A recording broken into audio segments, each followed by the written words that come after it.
Hello दोस्तों, कैसे हैं आप लोग। वेलकम टू 17 जून का एनालिसिस। 18 जून का वही 1 बजे के आसपास आ जाएगा रात में। ठीक है, तो 17 जून का देख लेते हैं। तो पहला आर्टिकल है 10th schedule of the constitution से रिलेटेड, जीएस पेपर 2 का आर्टिकल है। तो आई होप अब तो आपको रट गया होगा 10th शेड्यूल किससे रिलेटेड होता है, एंटी डिफेक्शन से रिलेटेड। तो पिछले साल की बात है। तो अभी जो सुप्रीम कोर्ट में गया है ये मामला, पिछले साल गोवा असेंबली स्पीकर का था। आपको याद होगा जो उन्होंने वो किया था, 2/3 ऑफ द मतलब मेंबर्स ऑफ लेजिस्लेटिव असेंबली ने दूसरी पार्टी में अपना शिफ्ट किया था, जिसके तहत अब बोला जा रहा है कि उनको एंटी डिफेक्शन के तहत ट्रीट कर देना चाहिए था। ठीक है, तो लास्ट ईयर अप्रॉक्स 10 एमएलए ने पहले वो आईएनसी के मेंबर थे। ठीक है, फिर उन्होंने डिसाइड किया कि हम मर्ज करेंगे बीजेपी के साथ। ठीक है, तो ये वाला सीन था। And based on the communication, speaker took the note of the एलिज्ड merger of the INC legislative party in Goa legislative assembly and allotted 10 seat in the assembly along with the members of BJP. ठीक है, तो उस time पे उन्होंने वो किया था, defect किया था। ठीक है, पर वो अभी मामला कोर्ट तक गया है, तो देखो इसमें क्या अपडेट आएगी next time. So article 191 clause 2 of the constitution read with para 2 of the 10th schedule defection and are liable to be disqualified as members of legislative assembly. तो जो पिटिशनर्स हैं उनका कहना है कि आप उनको डिस्क्वालीफाई करो कि ठीक है, क्योंकि उन्होंने डिफेक्ट किया है from one party to other party. तो एंटी डिफेक्शन लॉ क्या होता है, जिसे दल बदलू कानून रोकने के लिए भी कहते हैं। ठीक है, तो 1985 में आया था, 10th शेड्यूल में इसको ऐड कर दिया गया है from with the 52nd amendment act. ठीक है, याद रखना वेरी इंपॉर्टेंट है। तो 1985 में आया था। ठीक है, उस टाइम पे लोगों की टेंडेंसी होती थी, जो एमएलएस थे, कि आया राम गया राम की टेंडेंसी, कभी एक पार्टी कभी दूसरी पार्टी, तो उसको रोकने के लिए लाया गया था। ठीक है, इसने ले डाउन किया था ऐसे प्रोसेस जिससे लेजिस्लेटर्स डिस्क्वालीफाई हो जाएंगे अगर उन्होंने फलाना फलाना कैटेगरी में से मतलब अगर उन्होंने ये कंडीशंस फुलफिल करी, तो वो डिस्क्वालीफाई हो जाएंगे from being a member of legislative assembly और मेंबर्स ऑफ पार्लियामेंट। ठीक है, तो ये दोनों पे अप्लाई होता है, मतलब स्टेट पे भी एंड पार्लियामेंट पे भी, दोनों पे ही अप्लाई होता है। ठीक है, एंड डिसीजन कौन बताता है इस पे, जो स्पीकर है या फिर चेयरमैन ऑफ द हाउस, उनका डिसीजन इसमें फाइनल होता है। ठीक है, तो डिस्क्वालिफिकेशन किसके बेसिस पे होता है, if a member belonging to political party, ये चारों कंडीशंस बहुत इंपॉर्टेंट है, रट लेना। अगर वो वॉलंटरी गिव अप करता है अपनी मेंबरशिप की, भाई मैं इस पॉलिटिकल पार्टी में नहीं रहना चाहता, तब वो डिस्क्वालीफाई हो सकते हैं, क्योंकि वो उस पार्टी की सीट पे तो जीता है ना। देन वोट और doesn't vote in the legislature, या तो वोट कर देता है अगर मतलब ऑन द कॉन्ट्रेरी। ठीक है, अगर वो अगर पार्टी ने बोला तुम्हें इस पे करना है, वो नहीं करता। ठीक है, या फिर नहीं वो दूसरी मतलब गलत वोट करता है, या वो वोट ही नहीं करता, तो दोनों केसेस में वो डिस्क्वालीफाई हो जाएगा। ठीक है, पर अगर उसने 15 दिन पहले परमिशन ले रखी है, या फिर मतलब एब्सटेंशन की वोटिंग ले रखी है कि भाई मैं नहीं प्रेजेंट होऊंगा या इस तरीके की, तो वो इम्यून है। बट अगर ऐसा नहीं है, अगर उसने पार्टी के अगेंस्ट वोट किया, so he is liable for disqualification. तीसरी कंडीशन, अगर इंडिपेंडेंट कैंडिडेट ज्वाइन करता है पॉलिटिकल पार्टी आफ्टर इलेक्शन। ठीक है, और अगर नॉमिनेटेड मेंबर 6 मंथ्स के बाद करेगा, तो वो डिस्क्वालीफाइड होगा। 6 मंथ से पहले कर लेगा तो वो डिस्क्वालीफाइड नहीं होगा। Then exceptions under this law, ये लॉ अलाउ करता है कि भाई अगर 2/3 मेंबर्स अगर 2/3 मेंबर ऑफ इट्स लेजिस्लेटर, मान लो गोवा में 15 सीट्स हैं। ठीक है, तो 15 सीट्स में से अगर 10 लोगों ने इकट्ठे मिलकर डिस्क्वालीफाई कर लिया, जैसे ये जो केस था, तो दे आर एग्जेम्प्टेड। ठीक है, तो they are exempted from this anti defection law. ठीक है, तो दिस लॉ आप देख सकते हैं फैसिलिटेट्स कलेक्टिव मर्जर। ठीक है, आप कलेक्टिवली डिस्क्वालीफाइड, कलेक्टिव डिफेक्शन देखा जाए तो उसको प्रमोट करता है। इन सच सिनेरियो, ना तो वो मेंबर्स जिन्होंने दूसरी पार्टी में गए वो लायबल है डिस्क्वालिफिकेशन के, ना जो ओरिजिनल पार्टी में बचे वो डिस्क्वालिफिकेशन के लायबल है। तो decision of presiding officer is subject to judicial review. जो इनिशियली क्या था कि ये नहीं था, इनिशियली ये था कि जो भी प्रिसाइडिंग ऑफिसर बोलेगा वही माना जाएगा और जुडिशियल रिव्यू नहीं होगा उससे। पर रिसेंटली नहीं, 1992 में कंडीशन स्ट्रक डाउन कर दी गई थी एंड बोला गया था कि हाई कोर्ट और सुप्रीम कोर्ट दोनों में ही आप जाके पिटिशन फाइल कर सकते हो, फिर जो कोर्ट का होगा डिसीजन वो फाइनल होगा। ठीक है, सो और एक और कंडीशन इंपॉर्टेंट बोली थी कि जुडिशियल इंटरवेंशन तब तक नहीं होगी जब तक प्रिसाइडिंग ऑफिसर अपना फाइनल ऑर्डर नहीं देंगे। अगर उन्होंने येस कह दिया या नो कह दिया, ठीक है, कि नहीं एंटी डिफेक्शन लॉ के तहत, तो जब तक उनका डिसीजन नहीं आता तब तक कोर्ट अपनी प्रोसीडिंग्स चालू नहीं करेगा। तो ये एक टेक्निक होती है प्रिसाइडिंग ऑफिसर्स की, वो डिले कर देते हैं अपने डिसीजंस को, जिससे वो जो केसेस है वो लॉन्ग टर्म पेंडिंग रहते हैं वहाँ पे। Then advantages of anti defection law, सबसे पहले एडवांटेज क्या है, स्टेबिलिटी आती है गवर्नमेंट में, और मतलब एक पार्टी मतलब ओरिएंटेड रहता है बंदा, ठीक है, लॉयल रहता है, ठीक है, पार्टी में डिसिप्लिन आता है, मर्जर फैसिलिटेट होता है, अगर 2/3 ऑफ द लोग जाना चाहते हैं, नहीं पसंद आ रही उनको पार्टी के जो भी वो प्रोपेगेंडास कर रहे हैं, तो वो शिफ्ट कर सकते हैं, ठीक है। Expected to reduce corruption at political level, ठीक है, नीचे नीचे मतलब हॉर्स ट्रेडिंग कम हो, और ये है कि उनको डर रहेगा कि भाई हॉर्स ट्रेडिंग नहीं करेंगे हम, वरना हम एंटी डिफेक्शन के तहत डिस्क्वालीफाई हो जाएंगे। मेजर्स ऐसे प्रोवाइड करता है अगेंस्ट मेंबर्स, ठीक है, प्यूनिटिव मेजर्स, ऑब्वियसली वो डिस्क्वालीफाई हो रहा है, तो छोटी चीज़ थोड़ी है। Then various recommendations to overcome challenges post by the law, ठीक है, अभी कुछ कमिटीज़ बैठी, law commission report and election commission ने भी बोला कि भाई कौन सी चीज़ें रिकमेंड करी हैं कि ये चीज़ भी होनी चाहिए। उसने बोला दिनेश गोस्वामी कमेटी ने कि सिर्फ 2 कंडीशंस ही होनी चाहिए, ठीक है, सिर्फ या तो एक बार तो वो वॉलंटरी छोड़ रहा है, खुद से ही छोड़ रहा है कि भाई मैं इस पार्टी में नहीं रहना चाहता, और दूसरी कंडीशंस कि वो एब्सटेन कर रहा है वोटिंग से, ठीक है, या फिर गलत जगह पे वोटिंग कर रहा है, जहाँ पे पार्टी ने बोला है वहाँ वोट नहीं कर रहा, ठीक है। एंड पार्टी को भी इशू विप जब जारी करना चाहिए जब उनकी सरकार डेंजर में है। विप क्या होता है, ऐसा एक मेंबर खड़ा कर देते हैं जो ओवरसी करेगा कि जो सभी मेंबर्स हैं उस पार्टी के वो जो पार्टी ने बोला है वहीं वोट कर रहे हैं, नहीं कर रहे हैं। तो पॉलिटिकल पार्टी को तभी विप जारी करना चाहिए तब जब सरकार खतरे में है, ठीक है, कॉन्फिडेंस या नो कॉन्फिडेंस मोशन चल रहा है, ठीक है, तो तभी विप जारी करना चाहिए, वैसे नहीं जारी करना चाहिए। क्या होता है, नॉर्मल डिसीजंस पे भी विप जारी हो जाती है। इससे क्या होता है कि जो लेजिस्लेटर्स हैं वो अपना खुद का ओपिनियन नहीं रख पाते हैं। देन लॉ कमीशन की 170th रिपोर्ट में भी बोला गया था कि जो प्रोविजंस है जो एग्जेम्प्ट करता है स्प्लिट्स एंड मर्जर्स, जो 2/3 वाला प्रोविजन है, भाई उसको हटा दो। इससे पूरे मतलब 10 या 12 लोग इकट्ठे जाके शिफ्ट करते हैं, and that is big thing, ठीक है। इससे क्या होता है कि वो ग्रुप बना लेते हैं, भाई चल 1 करोड़ तेरा 1 करोड़ तेरा, and they shift to another party. तो political party should limit issuance of whip का भी सेम बोला भाई लॉ कमीशन ने, ठीक है। तो जब भी आप कभी सजेशंस लिख सकते हो तो ये विप्स का बोल सकते हो कि सिर्फ गवर्नमेंट डेंजर में हो तभी होना चाहिए। इलेक्शन कमीशन अलग ही राह पे चल गया, बोलते कि ये डिसीजन प्रेसिडेंट या गवर्नर को लेना चाहिए and on the binding advice of election commission. तो वो तो अपना फायदा देखेंगे ना, तो बाइंडिंग एडवाइस होनी चाहिए, ऊपर से इलेक्शन कमीशन की एडवाइस होनी चाहिए, तब प्रेसिडेंट को उनको डिस्क्वालीफाई करना चाहिए, स्पीकर को नहीं करना चाहिए। तो ये सजेशन थी मेरी तरफ से। एक और आप सजेशन ऐड कर सकते हो कि जो प्रिसाइडिंग ऑफिसर है, ठीक है, जो प्रिसाइडिंग ऑफिसर है ये होना चाहिए कि उसको अपना डिसीजन मतलब फैसिलिटेट ईजी कर देना चाहिए, ठीक है, मतलब जल्द से जल्द डिसीजन लेना चाहिए कि भाई ये मतलब लायबल है डिस्क्वालिफिकेशन के या नहीं, ताकि फिर जुडिशियल प्रोसीडिंग जल्दी चालू हो सके, ठीक है। तो जो ये टाइम लिमिट है, बेसिकली टाइम लिमिट अभी कोई नहीं है, ठीक है, तो टाइम लिमिट सेट होनी चाहिए इधर 2 मंथ्स और 3 मंथ्स, ठीक है, जिसके तहत वो अपना डिसीजन दे एंड फिर प्रोसीडिंग्स चालू हों, ठीक है। तो ये एक इंपॉर्टेंट है। Is anti defection law applicable to presiding officer? नहीं, तो उन पे नहीं डिसाइड होता, क्योंकि बहुत बार उनकी पावर क्या है, कास्टिंग वोट की पावर होती है, तो बहुत बार उनको मे बी उनकी जो पार्टी है उसके अगेंस्ट भी डिसीजन लेना पड़ता है, तो ऐसे तो वो डिस्क्वालीफाई हो जाएंगे, तो ऐसा नहीं होता, ठीक है। तो anti defection law presiding officers पे एप्लीकेबल नहीं होता। तो this is the thing which you should know. Then reservation is not a fundamental right says Supreme Court. तो सुप्रीम कोर्ट ने फेब में भी बोला था, तो अब दोबारा उन्होंने बोला है कि reservation is not a fundamental right. तो कंटेक्स्ट क्या है, जो तमिलनाडु सरकार है, ठीक है, वहाँ पे एग्जैक्टली क्या है, आई थिंक वहाँ पे 68% या समथिंग लाइक 60% 60 to 68% के आसपास वहाँ पे वो है, रिजर्वेशन है, ठीक है। तो ऑल इंडिया लेवल पे अभी पहले तो फिलहाल 49% होती थी, अभी 59% हो गई है due to economically weaker section की कैटेगरी आने के बाद। तो तमिलनाडु सरकार ने बोला है कि जो हमारे तमिलनाडु में क्या है एग्जैक्टली 50% वहाँ पे ओबीसीज की रिजर्वेशंस है, ठीक है। तो ओबीसीज की रिजर्वेशन है तमिलनाडु में। तो जो तमिलनाडु सरकार सरकार है वो ये कह रही है कि जो ऑल इंडिया कोटा में एग्जैक्टली नीट वगैरह में क्या होता है कि जैसे मान लो कि नीट की सीट्स हैं, ठीक है, वहाँ पे नीट क्या होता है, national eligibility cum entrance test, ये एमबीबीएस वगैरह के लिए होता है, ठीक है, एमबीबीएस या बीडीएस में एडमिशन लेने के लिए। तो क्या होता है, मान लो एक कॉलेज में 100 सीट्स हैं, ठीक है, तो 100 सीट्स में से 15 सीट्स तो वो ऑल इंडिया कोटा में चली जाती हैं, ठीक है, जिसके मतलब कि जो मतलब एक ऑल इंडिया कोटा में चली जाएंगी तो उसकी ऑनलाइन काउंसलिंग होती है, एंड वहीं से वो 15 सीट्स में मतलब ऑल इंडिया के बच्चे उसमें होते हैं। एंड इसमें जो वो होती हैं सीट्स, उसमें जनरल की रिजर्वेशन, ठीक है, जैसे कि जनरल की 50%, ठीक है, बाकी ओबीसी की 27% एंड जो एससी एसटी की 15 एंड 10% रिस्पेक्टिवली, तो ये रिजर्वेशन होती हैं।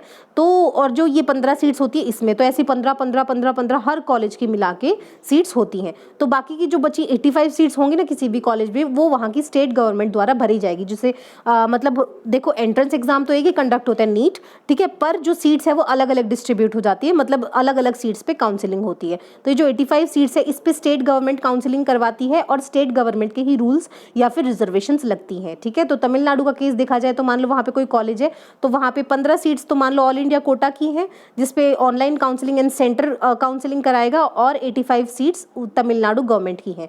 तो ये जो 85 सीट्स होंगी इस पे तो 50% ओबीसी कोटा लगेगा, ठीक है, जो बच्चे हैं। पर ये जो इस पे है इस पे सिर्फ 27% ओबीसी कोटा लगेगा, ठीक है, जो सेंटर की पॉलिसी है। तो तमिलनाडु गवर्नमेंट यही कह रही है कि भाई ऐसा नहीं होना चाहिए, जब हमारी स्टेट है, हमारा कॉलेज है, तो उस पे 27% की जगह 50% ओबीसी कोटा लगना चाहिए। तो ये कंटेक्स्ट है तमिलनाडु गवर्नमेंट का। तो सुप्रीम कोर्ट ने बोला नहीं, ऐसा नहीं होगा, because reservation of seats is not a fundamental right. तो तमिलनाडु सरकार आर्टिकल 32 ऑफ द कॉन्स्टिट्यूशन के तहत गई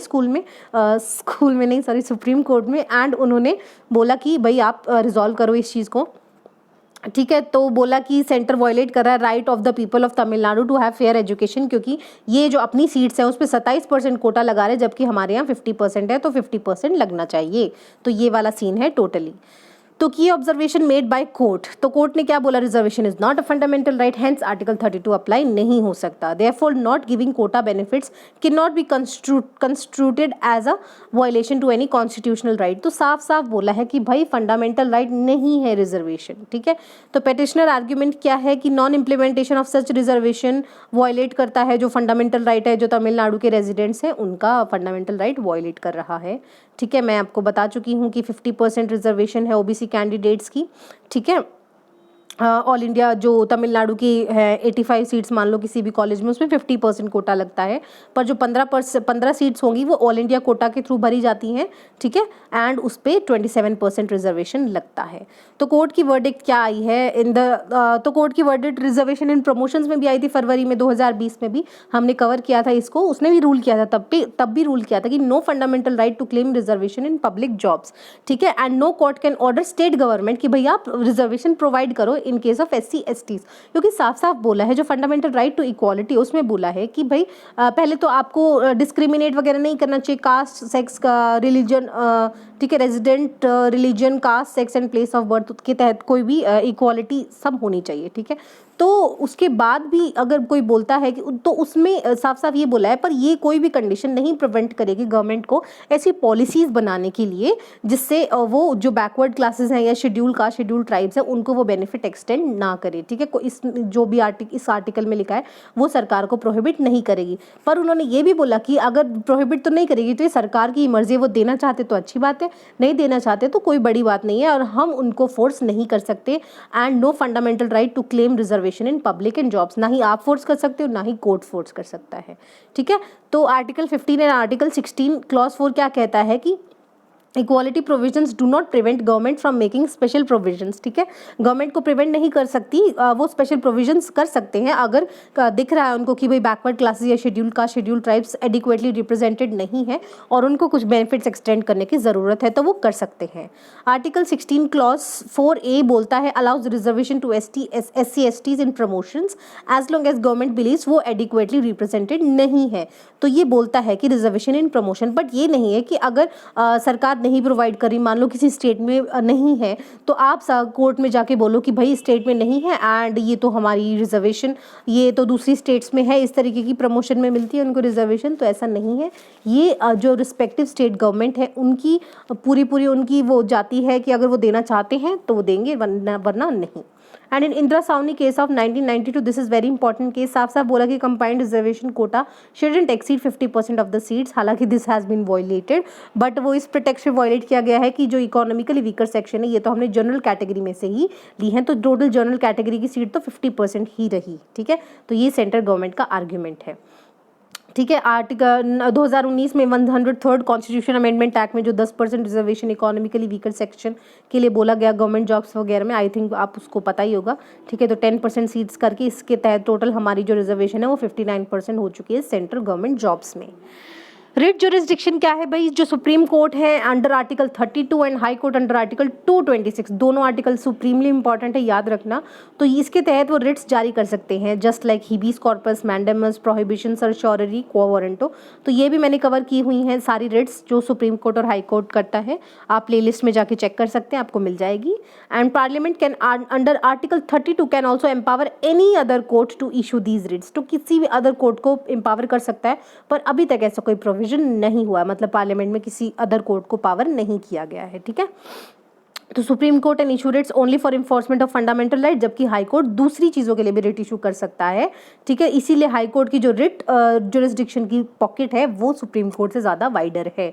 तो ये आंसर, ये क्वेश्चन बनता है यहाँ से, ठीक है। देन सप्लाइंग वॉश्ड कोल, ठीक है। तो अभी गवर्नमेंट ने रिसेंटली अमेंड किया है इन्वायरमेंटल प्रोटेक्शन एक्ट, तो ड्रॉप की है उन्होंने एक mandatory washing of coal supply to thermal power plants. तो क्या होता था, अगर thermal units more than 500 kilometre, मान लो किसी जगह कोल माइनिंग कर रखा है, ठीक है। कोल मैंने आपको बताया था कल कि जो मैराइन एनिमल्स वगैरह है वो मर जाते हैं, ठीक है। फिर उनके ऊपर सैंड और सिल्ट डिपॉजिट होता रहता है, उसके बाद जो उनकी स्किन होती है उसमें लिपिड्स तो होता ही है स्किन में, ठीक है। तो वो धीरे धीरे क्या होता है, ऑयल बनने लगता है, फिर उनका कोल बन जाता है। फिर क्या होता है, कोल माइनर्स इसको माइन करते हैं, ठीक है। तो यहाँ से कोल निकाला जाता है, ठीक है। तो कोल निकाला जाता है, तो मान लो एक माइनिंग यूनिट है और अगर यहाँ से 500 किलोमीटर दूर अगर कोई एक थर्मल यूनिट है जहाँ पे फिर कोल को एक्सट्रैक्शन वगैरह सब करेंगे, तो अगर 500 किलोमीटर से ज़्यादा दूर है तो उसको वॉश करके जाना मैंडेटरी होता था, मतलब धो के उसको पहुँचाना चाहिए था वहाँ पे, कोल वॉशिंग मैंडेटरी होता था, ठीक है। क्योंकि क्लाइमेट चेंज कमिटमेंट हमने जो किया था उसके तहत कि कोल वॉशिंग ज़रूरी था, क्योंकि अगर आप कोल वॉशिंग करोगे तो उसकी एफिशिएंसी बढ़ती थी, ऐसा माना जाता था कि उसकी एफिशिएंसी बढ़ती थी। एंड जो फ्लाई ऐश वगैरह, मतलब छोटे छोटे अब कोल जाएगा ट्रक वगैरह में भर के तो वो उड़ेगा ना फ्लाई ऐश मतलब राख वगैरह की, अगर वो राख पहले ही धो के आप अलग कर दोगे तो वो नहीं उड़ेगी और हवा में ज़्यादा नहीं मिलेगी। तो ये वाली चीज़ थी, ठीक है।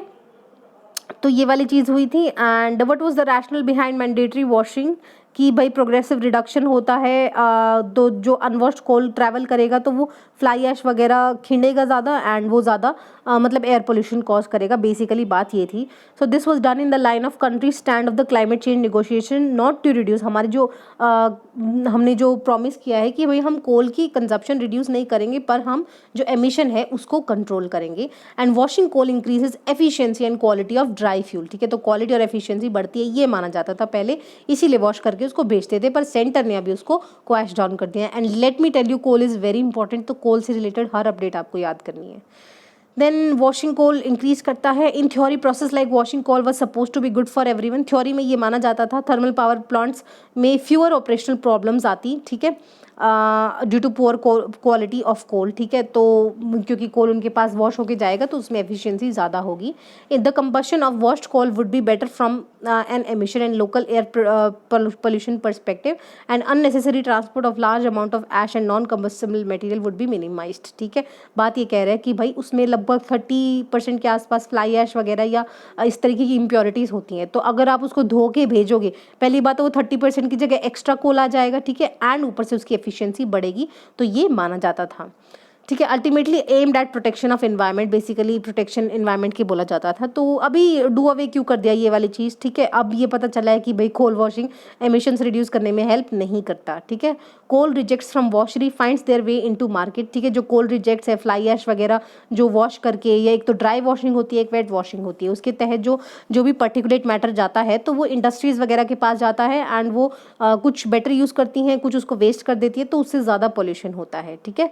एंड इससे क्या होता है, वॉशिंग से क्या होता है, लोकलाइज्ड पॉल्यूशन क्रिएट होता है, मतलब अराउंड कोल माइंस बहुत पॉल्यूशन क्रिएट होता है, विच otherwise would have distributed over large areas, ठीक है। तो जो इंटेंडेड ऑब्जेक्टिव था कि भाई सिर्फ लोकलाइज ही हो रहा है पॉल्यूशन, वो पहले नॉर्मली ज़्यादा जगह होता था, पर अभी सिर्फ एक ही फ़ायदा हो रहा है कि पॉल्यूशन तो हो ही रहा है, वो सिर्फ कोल माइंस के आसपास हो रहा है, तो पोल्यूशन किसी भी तरीके से कम नहीं हो रहा। It has also pointed out that process of coal washing is very cumbersome and costly, तो इससे क्या होगा, और एक और बात बोली गई वही कि इसमें calorific value of coal decrease होती है। हम थ्योरी में क्या पढ़ा था कि एफिशिएंसी बढ़ती है, पर हमने प्रैक्टिकली क्या देखा, कैलोरीफिक वैल्यू कम होती है। कैलोरीफिक वैल्यू क्या होती है, जिस चीज़ को, जो बर्निंग कंबस्टिबल मटेरियल है, मतलब जलाने वाला मटेरियल है, जब वो बर्न होता है उससे जितनी हीट रिलीज होती है, अगर ज़्यादा हीट रिलीज होगी उसकी हायर कैलोरीफिक वैल्यू होगी, ठीक है। तो ये कैलोरीफिक वैल्यू होती है, तो इससे कोल की कैलोरीफिक वैल्यू घटती है वॉशिंग से, तो ये बोला गया, ठीक है।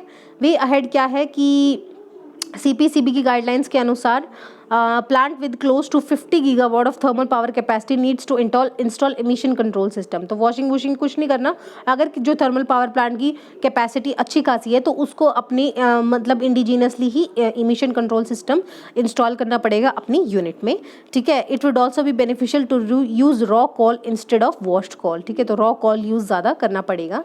तो आप रॉ करो, मतलब जैसा आपको मिलता है उसको रॉ करो, फिर उसको साफ करो, जो करना है करो, ठीक है। आपको वॉश्ड कॉल नहीं मंगवाना कहीं से भी, साफ साफ ये बोला गया है, ठीक है। एंड ये वाली चीज़ थी, आई होप आपको क्लियर हो गया होगा। Then IAEA begins meet over Iran's nuclear programme, ठीक है। तो इसमें सब पढ़ेंगे, जगपोआ के बारे में पढ़ेंगे, ठीक है, ईरान न्यूक्लियर डील के बारे में पढ़ेंगे।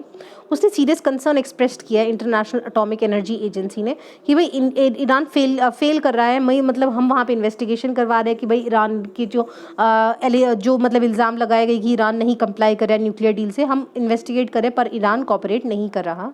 तो ये ऑब्जर्वेशन निकाली है कि जो इंस्पेक्टर्स हैं उनको साइट की एक्सेस नहीं दे रहा, ठीक है। ईरान क्वेश्चंस का आंसर्स नहीं कर रहा, ठीक है। And big jump in Iran nuclear fuel stock pile, ठीक है। जो 2000 जो न्यूक्लियर फ्यूल स्टॉक पाइल मतलब यूरेनियम वगैरह के रिजर्व्स उनके बड़े हैं, उसके बारे में आंसर नहीं दे रहा। एंड ये वाली चीज़ है जो ऑब्जर्वेशन इन्होंने की। Observation are not important. So what next if Iran fails to answer, तो अगर फेल आंसर करेगा, अगर नहीं आंसर देगा तो ये बात सीधा यूनाइटेड नेशन सिक्योरिटी काउंसिल पे जाएगी, ठीक है। एंड तो why this oversight is necessary, ठीक है। तो uranium metal disc which could be use as nuclear weapon component and on neutrons which are use to trigger nuclear explosions point to Iranian work on neutron initiative for nuclear weapons test और nuclear weapon device. तो basically होता क्या है, तो जो uranium होता है ना, यूरेनियम ओर्स की फॉर्म में होता है, मतलब एक पत्थर हो गया, इसमें थोड़ा थोड़ा कहीं कहीं यूरेनियम होता है। तो यूरेनियम ऐसे एक्सट्रैक्ट होता है ज़मीन से, ठीक है। फिर उसकी माइनिंग करते हैं, मतलब उसको साफ़ सुथरा करते हैं, तो थोड़ा मतलब क्वांटिटी में हमें यूरेनियम मिलता है। इतना बड़ा पत्थर था, हमें सिर्फ इतना सा यूरेनियम मिला। फिर उसको रिफाइनिंग करते हैं, ठीक है। एक बार माइनिंग कर दिए, फिर रिफाइनिंग करते हैं उसका, फिर उसमें मतलब एक एनरिचिंग करते हैं, जिससे उससे मैक्सिमम से मैक्सिमम प्योर क्वांटिटी का यूरेनियम मिलता है। तो जो न्यूक्लियर एक्सप्लोजिव्स होते हैं उनमें बहुत एनरिच क्वालिटी ऑफ यूरेनियम आता है, ठीक है, बहुत ही प्योर फॉर्म, जिससे वो मैक्सिमम तबाही कॉज कर सकते हैं, ठीक है। तो Iran stockpile of enrich uranium has grown around 50%, ठीक है। तो जो एनरिच यूरेनियम था, जो मतलब प्योर फॉर्म ऑफ यूरेनियम था, जो ईरान ने उसको 50% से बढ़ा दिया अपना, मतलब 50% ज़्यादा। पहले इनका अराउंड 202 किलोग्राम होता था, ठीक है, जो बोला गया था 2015 की न्यूक्लियर डील में, पर अभी उनका 1500 के आसपास इनका पाया गया है। तो काफ़ी हद तक इन्होंने अपना स्टॉक पाइल मतलब स्टॉक करके रखा है एनरिच्ड यूरेनियम इन्होंने। तो कोई भाई पूछे इनसे तुमने क्या करना है इतने यूरेनियम का, तो ऑब्वियसली थिंग्स आर क्लियर कि वो अपनी जो न्यूक्लियर डील है वो अपनी प्रोग्रेस करवा रहे हैं, ठीक है। तो 1000 kilogram of low enriched uranium Iran would likely have enough material to fuel a single bomb, ठीक है। तो वो बॉम्ब बनाने की पूरी तैयारी में है। तो जो जगपोआ है, जगपोआ क्या था, joint comprehensive plan of action. तो ये रीइंस्टेट किया जा सकता है या नहीं, क्योंकि यूएस ने अपने आप को विड्रॉ कर लिया था इसे, ठीक है। तो ये अभी तो बोला गया अब ये सिंपली रीइंस्टेट नहीं की जा सकती। उस टाइम बराक ओबामा की सरकार थी, तो उन्होंने बहुत समझदारी से ये लगाई थी डील कि भाई अगले 15 साल तक, मतलब 2030 तक ये आप मतलब हम आपको पैसे देंगे और आप अपनी न्यूक्लियर डील पोस्टपोन कर दो या मत करवाओ अभी न्यूक्लियर जो भी काम करवा रहे हो आप। पर क्या हुआ कि जो ट्रम्प सरकार आई उन्होंने अपने आप को विड्रॉ कर लिया कि ईरान नहीं कर रहा है कुछ भी इस तरीके से, मतलब नहीं कंप्लाई कर रहा है इस डील को, इसलिए उन्होंने अपने आप को विड्रॉ कर लिया। तो ये बहुत ही अच्छा मूव था बराक ओबामा सरकार का, ठीक है। इसके तहत क्या होता, पीस एस्टैब्लिश होती उस जगह पे, एंड थोड़ा 15 साल वही ना डिले हो जाता, ये जो इसराइल के खिलाफ ये जो ईरान कर रहा था वो डिले हो जाता, जो न्यूक्लियर स्ट्रैटेजी वो कर रहे थे, ठीक है। एंड तो वही बात है कि अभी ये जो जगपोआ है, ईरान ने भी अपने आप को विड्रॉ कर लिया, तो ये दोबारा से रीइंस्टेट होना बहुत मुश्किल है एंड एक डेडली कमिटमेंट चाहिए होगी इसको करने के लिए। So what was Iran nuclear deal? तो ईरान ने एग्री किया था कि भाई हम अपने न्यूक्लियर प्रोग्राम सस्पेंड कर देंगे 2015 में। ठीक है, तो न्यूक्लियर डील किसके बीच में साइन हुई थी? P5 plus Germany. ठीक है, तो P5 कौन है? USA, UK, Russia, China, France, इन्होंने प्लस जर्मनी ने न्यूक्लियर प्रोग्राम डील साइन की थी। ठीक है, तो न्यूक्लियर प्रोग्राम डील क्या थी? जगपोआ। ठीक है, joint comprehensive plan of action. ठीक है, उन्होंने डिसाइड किया था कि हम अपने सस्पेंड कर देंगे enrich uranium and heavy waters की जो मात्रा है उनको कम कर देंगे। ठीक है, तो जॉइंट कमीशन एस्टैब्लिश हुआ था इसके तहत, जो डिसाइड करेगा कि मॉनिटर करेगा कि जो एग्रीमेंट है ये सही से काम कर रहा है या नहीं। तो यूएस ने अपने आप को, ये ट्रम्प सरकार के तहत इसने पुल आउट कर लिया था कि भाई नहीं मान रहा ईरान, वो अपने जो हम उनको पैसे भी दे रहे हैं, बिलियंस ऑफ डॉलर की एड दे रहे हैं, but still it is continuing its nuclear deal.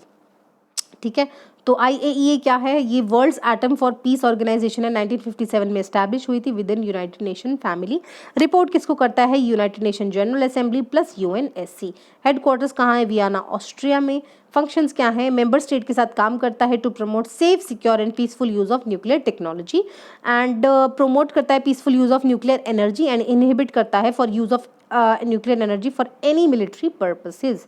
तो बोर्ड ऑफ गवर्नर में कौन होते हैं? 22 मेंबर स्टेट्स। ठीक है, तो डाइवर्सिटी होनी चाहिए अलग अलग कंट्री से। Elected by general conference. ठीक है, फॉर अ 2-year टर्म। ठीक है, तो 10 member state nominated by outgoing board. तो ये बोर्ड जब जाता है तो वो 10 मेंबर स्टेट्स को और बोलता है कि आगे आप इनको बना सकते हो। रिकमेंडेशंस किसको बोलता है? To general conference on IAEA activities and budget pass करवाता है जो बोर्ड ऑफ गवर्नर्स हैं। ठीक है, एंड पब्लिशिंग IAEA स्टैंडर्ड्स भी बोर्ड ऑफ गवर्नर्स पब्लिश कराते हैं। एंड ये वाली चीज़ें हैं। प्रोग्राम्स और कौन से IAEA करा रहा है? Programme of action for cancer therapy, human health programme, water availability enhancement project, international project on innovative nuclear reactors and fuel cycle. तो ये इतने खासा इंपॉर्टेंट है नहीं, बाकी आप देख सकते हैं इसके बारे में। देन GS पेपर 3 का टॉपिक है fifth state of matter. So interestingly जो नासा है, नासा के साइंटिस्ट उन्होंने fifth state of matter discover किया। आप पूछोगे मैटर की स्टेट्स कौन सी है? Solid, liquid, gas. ठीक है, सॉलिड, लिक्विड, गैस, प्लाज्मा। ठीक है, and fifth is Bose Einstein condensate. तो ये फिफ्थ स्टेट ऑफ मैटर है, उन्होंने डिस्कवर की है। तो किसकी मदद से डिस्कवर की? एस्ट्रोनॉट्स है जो इंटरनेशनल स्पेस स्टेशन में है, जो स्पेस में चक्कर लगा रहे हैं इंटरनेशनल स्पेस स्टेशन, उसके वहाँ पे ये बनाया गया है। ठीक है, वहाँ पे जो कोल्ड एटम लेबोरेटरी है, मतलब वहाँ टेम्परेचर बहुत कम है, एक तो ग्रेविटी नहीं है, ऊपर से टेम्परेचर कम है काफ़ी, तो वहाँ पे ईजिली इसको बनाना पॉसिबल हो चुका है। ठीक है, because that is coldest place in the universe. तो बेसिक मैटर क्या होता है? एटम से बना होता है। अब सॉलिड पार्टिकल है, ठीक है, एक रबर बॉल है, तो वो एटम से बनी होती है। एटम्स बहुत छोटे होते हैं, और एक एटम में क्या होता है? एटम के शेल में क्या होता है? प्रोटॉन प्लस न्यूट्रॉन्स, और जो इलेक्ट्रॉन्स है वो ऑर्बिट करते रहते हैं। ठीक है, तो ये एटम होता है जिस, और एक सिंगल एटम से पूरा एक मैटर बनता है। और एटम कट्ठे छोटा एक एटम आके मिलकर ऐसे मॉलिक्यूल बनाते हैं, और फिर मॉलिक्यूल से बड़े मॉलिक्यूल, और फिर एक मैटर बनता है। ठीक है, और उसके उन दोनों के बीच में क्या बॉन्ड्स होते हैं। ठीक है, तो उसके तहत ये एटम जुड़े होते हैं जिससे वो मॉलिक्यूल बनते हैं। तो 5 स्टेट्स ऑफ मैटर बता चुकी हूँ, solid, liquid, gas, plasma. Fifth is Bose Einstein condensate. ठीक है, तो ये पहले ही प्रेडिक्ट किया जा चुका था almost a century ago by Albert Einstein and Indian mathematician Satyendra Nath Bose कि भाई फिफ्थ स्टेट ऑफ मैटर भी एग्जिस्ट करता है। तब उन्होंने नहीं माना था, पर अभी ये चीज़ हो चुकी है। एंड ये कब एग्जिस्ट करता है मटेरियल? जब एक कोई एलिमेंट को कूल डाउन किया जाता है बिलो एब्सोल्यूट जीरो। तो एब्सोल्यूट जीरो क्या होता है? 0 केल्विन और -273 डिग्री सेल्सियस। इतना कम टेम्परेचर होगा जब जाके बोस आइंस्टीन कंडेंसेट एग्जिस्ट करेंगे आपको, और हमें अपने आसपास नहीं दिखेंगे। ये -273 केल्विन पे एग्जिस्ट करता है। पहले कब क्रिएट हुआ था? 1995 में क्रिएट हुआ था। ठीक है, एंड रुबीडियम के सैम्पल, रुबीडियम इस तरीके का एक एटम है। ठीक है, जो पीरियोडिक टेबल में एग्जिस्ट करता है, थोड़ा न्यूक्लियर प्रॉपर्टीज एक्सिबिट करता है। विद इन तब उसको कूल कर दिया था -273 डिग्री सेल्सियस पे, तब ये मिला था इनको बोस आइंस्टीन कंडेंसेट 1995 में। ठीक है, एंड इसको एक सुपर एटम बोला जाता है। ठीक है, मॉलिक्यूलर एटम्स बहुत पास में आ जाते हैं इस पे, and they begin to clump together. So why study BEC, तो ये quantum mechanics on a macroscopic level पढ़ने को मिलता है। क्वांटम मैकेनिक्स क्या होता है, हाउ एटम बिहेव, ठीक है, एक छोटा एटम है वो कैसे बिहेव करेगा, ठीक है, मतलब किस तरीके की पार्टिकल एनर्जी, वेव्स एनर्जी वो एमिट करेगा, ये this is all about quantum mechanics. तो क्या होगा अगर हम एक सुपर एटम क्रिएट कर दिया, मतलब क्या होता है, बॉस आइंस्टीन कंडेंसेट में क्या होता है, छोटे छोटे एटम हमें बड़े मतलब उसमें दिखते हैं, मतलब इतने विस्कस हो जाते हैं, ठीक है, एक क्या होता है इसमें सुपर फ्लूइड की तरह एग्जिस्ट करते हैं। जो बोस आइंस्टीन कंडेंसेट है उनकी जो टेंडेंसी होती है वो सुपर फ्लूइड की तरह होती है। सुपर फ्लूइड क्या होता है, जिसकी विस्कोसिटी बहुत कम हो जाती है, विस्कोसिटी मतलब गाढ़ापन। तो आप अगर उसको स्टिर करोगे ना, बोस आइंस्टीन कंडेंसेट को, मतलब इसमें एग्जिस्ट करता है, तो वो इनफाइनाइट टाइम तक ऐसे घूमते ही रहेंगे, क्योंकि वो गाढ़ापन नहीं है, बहुत फ्लूइड है, सुपर फ्लूइड है, तो वो घूमते ही रहेंगे। तो इससे क्या होता है, उनकी प्रॉपर्टी स्टडी करने में ईजी रहता है। एंड ये मैक्रोस्कोपिक, इनका फ़ायदा क्या होगा, जो क्वांटम मैकेनिक्स है, जो प्रॉपर्टी एक एटम एग्जिबिट करता है, वो आप एक मैक्रोस्कोपिक लेवल पर स्टडी कर सकते हैं, ठीक है।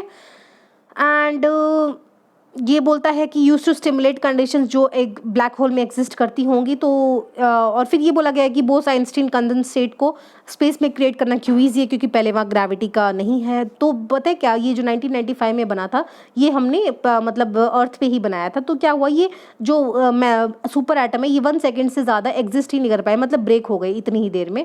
पर क्या है कि वो जो स्पेस में है, ज़ीरो ग्रेविटी है, ठीक है, इसीलिए वहाँ पे ये क्रिएट करना ज़्यादा ईजी है, एंड वो 1 सेकेंड से ज़्यादा लास्ट कर रहे हैं बोस आइंस्टीन कंडेंसेट, ठीक है। तो ये वाली चीज़ है। एंड क्योंकि अर्थ में क्या है, ग्रेविटी की वजह से वो आपस में रिपेल करने लगते हैं एटम्स, ठीक है, ज़्यादा पास में नहीं आ पाते।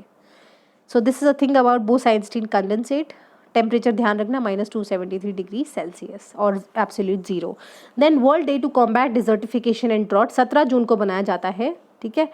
एंड तो 17 जून को क्यों, क्योंकि 1995 में जब United Nation convention to combat desertification draft हुआ था, उससे अगले दिन को ही बोला गया कि भाई इस दिन को यूनाइटेड नेशन, हम इसको डे बनाएंगे, world day to combat desertification and drought. तो डिजर्टिफिकेशन होता क्या है कि भाई जो ऑलरेडी जो एक लैंड है, जो एरिड, सेमी एरिड या ड्राई सब ह्यूमिड एरियाज में, इन एरियाज में क्या होता है, बेसिकली जो एवेपोरेशन है वो ज़्यादा होती है and precipitation is very less. तो वहाँ के लैंड का भी फर्दर मोर डिग्रेडेशन हो जाए due to human activities and climatic variations, उसे डिजर्टिफिकेशन कहते हैं, ठीक है।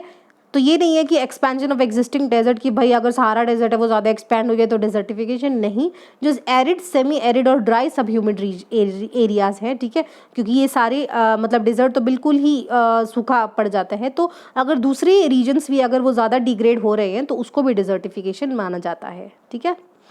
एंड ये approx 1/3 of the world area को कवर करते हैं and are extremely vulnerable to over exploitation and inappropriate land use. तो यूएनसीसीडी है कि बहुत इंपॉर्टेंट है, 1994 में आया था, ठीक है, sole legally binding international agreement है जो इन्वायरमेंट को लिंक करता है with development to sustainable land management, ठीक है। एंड ये कन्वेंशन कहाँ से, जो रियो कॉन्फ्रेंस का एजेंडा 21 था, ये तो खैर नॉन बाइंडिंग था, पर ये मतलब लिस्ट ऑफ थिंग्स थी कि भाई ये एजेंडा होना चाहिए।